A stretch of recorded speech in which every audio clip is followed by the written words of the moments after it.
नासिर सालेपट जे UC लाल जुड़ियो जो girls school बुनियादी सहूलतुनि खां महरूम आहे, जॾहिं त स्कूल जो मुरम्मती कम बि केतिरे ई अरसे खां रोलड़े जो शिकार आहे, जंहिं करे नियाणियुनि जी तालीम मुतासिर थी रही आहे। उन हवाले सां तफ़सील ॿुधाए रहियो आहे नियाज़ महर।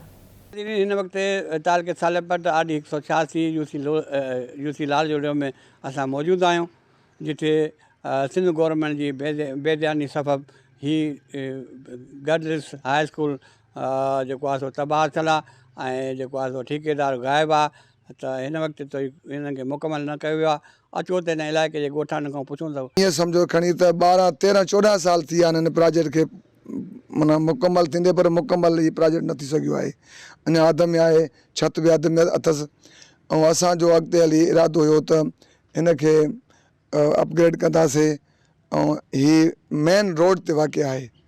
हे क़ीमती प्लाट आहिनि जेके हिन ॻोठाणनि जे महिरबानी सां फ्री ऑफ कास्ट हिननि प्लाट मुहैया कयो। अॼु बि ॻोठाणा तव्हां लाइ तयारु आहिनि। हितां जा जेके चूंडियल नुमाइंदा आहिनि उहे बि ख़ामोश आहिनि।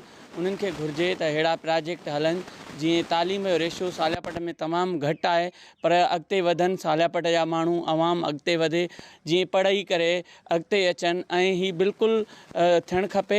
वरी बो रखिया आहिनि पंहिंजे हिसाब सां, जीअं बर्बाद आहे। इन करे कुझु अहिड़े कमु थिए, उन्हनि पंहिंजूं ज़मीनूं ॾिना हुया, कुझु इन अहिड़े हिसाब सां कुझु बो रखिया अथनि।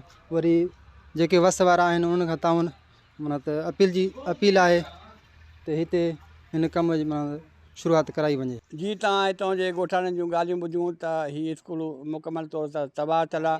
2009 में हिन जो बुनियादु पियो, पर हीअ जेको आहे सो मुकमल तबाह ऐं ॻोठाणनि जो चवणु आहे त हिन में जेको आहे सो इलाइक़े जा बासर हुन में बोह रखी वेठा आहिनि ऐं माल जा वाड़ा छाए छॾिया आहिनि।